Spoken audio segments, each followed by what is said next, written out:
ఈ కోనాపురం గ్రామంలో నివసిస్తున్న మీ అందరికి కూడా శుభములు తెలియజేసుకుంటా ఉన్నామండి. ముందుగా మీ అందరికీ క్రిస్మస్ శుభాకాంక్షలు మరియు నూతన సంవత్సర శుభాకాంక్షలు తెలియజేసుకుంటా ఉన్నామండి.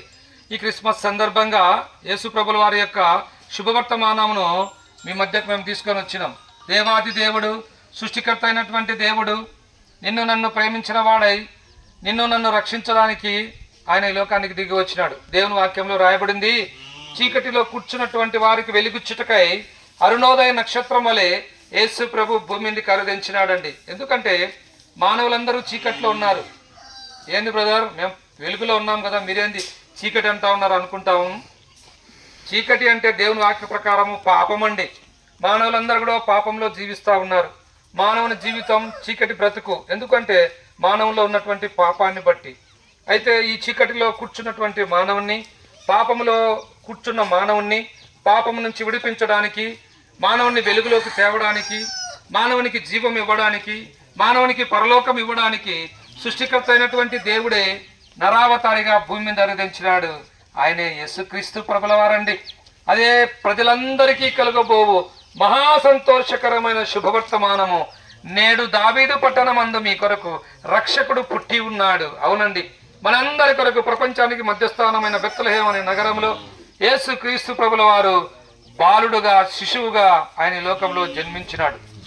ఆయన మహిమ వస్త్రాలు ధరించుకున్నటువంటి వాడై పరలోకంలో దూతలతో పొగడబడుతున్నటువంటి గొప్ప దేవుడు, ఆ ధవలమైనటువంటి సింహాసనం మీద కూర్చున్నటువంటి ఆ గొప్ప దేవుడు నీ కొరకు నా కొరకు పశువుల పాకలో బాలుడుగా ఆయన ఈ లోకంలో జన్మించినాడు. అంతేకాదండి, ఈ లోకంలో ఆయన పొత్తికుటలతో చుట్టబడినాడు, పశువుల పాకలో పరుండబెట్టినాడు. ఆయన గొప్ప గొప్ప మేధావులలో, గొప్ప గొప్ప చక్రవర్తులలో ఆయన జన్మించలేదు, కానీ ఒక పేద గృహములో పేద నరుని రూపము ధరించి యేసు ప్రభు ఈ లోకానికి వచ్చినాడు. అదే ప్రజలందరికీ కలుగబో మహా సంతోషకరమైన శుభవర్తమానం. ఈ మాటలు వింటున్న సోదరుడా, చీకటి బ్రతుకును మార్చడానికి యేసు ప్రభు ఈ లోకానికి వచ్చినాడు. నువ్వు గమనించాల్సిందిగా ప్రేమతో మేము మనవి చేస్తున్నాం. ఈ లోకంలో పవిత్రంగా జీవించినాడు, పాపం లేకుండా జీవించినాడు. మనందరి పాపముల కొరకు యేసు ప్రభు సిలువనెక్కినాడు. మనం ఎన్ని పాపాలు చేసినామో మనకే తెలియదు. ఉదయం లేచినప్పటి నుంచి అబద్ధాలు, మోసాలు, చెడ్డ చూపులు, చెడ్డ ఆలోచనలు, చెడ్డ తలంపులు, చెడ్డ హృదయము, చెడ్డ శరీరం. అయితే ఇలాంటి మానవుని ఎవరు ప్రేమించలేదు, యేసు ప్రభు ప్రేమించినాడు. ఈ లోకానికి వెతుక్కుంటూ ఈ లోకానికి వచ్చినాడు, పవిత్రంగా జీవించినాడు, ఎన్నో గొప్ప అద్భుతాలు చేసినాడు. నీ శిక్ష ఆయన పొందినాడు, నీ పాపంలో ఆయన భరించినాడు, నీ శాపం ఆయన తీసుకున్నాడు, నువ్వు పొందవలసిన శిక్ష ఆయన పొందినాడు. నీ నా పాపముల కొరకు యేసు ప్రభు సిలువలో మరణించినాడు, సమాధి చేయబడినాడు, 3వ దినాన మరణం జయించి తిరిగి లేచినాడు, ఆ పరలోకానికి ఆరోహరుడైనాడు. ఈ సాయంకాల సమయంలో కోనాపురం గ్రామాన్ని యేసయ్య ఎంతగానో ప్రేమిస్తా ఉన్నాడు. అమ్మా, అయ్యా, ఎంత కాలం పాపంలో జీవిస్తావు, కనుక పాప జీవితం నుంచి నువ్వు బయటికి రా. యేసు ప్రభు ప్రేమ కలిగినటువంటి దేవుడు. నీ కొరకు 2025 సంవత్సరం క్రితం పశువుల పాకలో జన్మించిన యేసయ్య నీ హృదయంలో జన్మించాలని ఇష్టపడతా ఉన్నాడు. నీకు ఇష్టమైన నీ పాప రోత హృదయాన్ని యేసు ప్రభు పిలుస్తా ఉన్నాడు. ఆయన చెంతకు వచ్చినట్లయితే నీలో ఉన్నటువంటి పాపాన్ని కడుగుతాడు. ఎందుకంటే యేసు రక్తం ప్రతి పాపం నుంచి నిన్ను కడిగి పవిత్రులుగా చేస్తుంది. నీ హృదయం శుద్ధి కాబడుతుంది. శాంతి, సమాధానం, నెమ్మది, పరలోకపు జీవనం నువ్వు పొందగలవు. ఈ లోకం విడిస్తే పరలోక రాజ్యంలో ప్రభుత్వం కూడా నువ్వు ఉంటావు. అలాగే నువ్వు ఉండాలన్నదే దేవుని యొక్క సంకల్పం.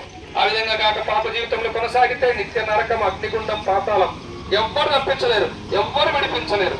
కనుక నీలో జీవం ఉండగానే ఇప్పుడు యేసుక్రీస్తు ప్రభుల వారి నీ సొంత రక్షకులను అంగీకరించి పాపం నుంచి విడుదల పొందాలని ప్రేమతో మిమ్మల్ని ఆహ్వానిస్తా ఉన్నాం. ప్రభునేశ్వరుని విశ్వాసం ఉంచండి, అప్పుడు మీరు మీ ఇంటి వారిని గొప్ప ఆత్మరక్షణ, పాప క్షమాపణ, పరలోక రాజ్యం పొందగలరు. యేసు ప్రభుల వారి గురించి మీకు ఇంకా ఎక్కువగా తెలుసుకోవాలని ఆశ ఉంటే కోనాపురం గ్రామంలో ఇక్కడ చర్చి ఉంది. ఇక్కడ ప్రతి ఆదివారం కూడా ఆరాధన జరుగుతుంది. మిమ్మల్ని అందరినీ ప్రేమపూర్వకంగా మేము ఆహ్వానిస్తా ఉన్నాం.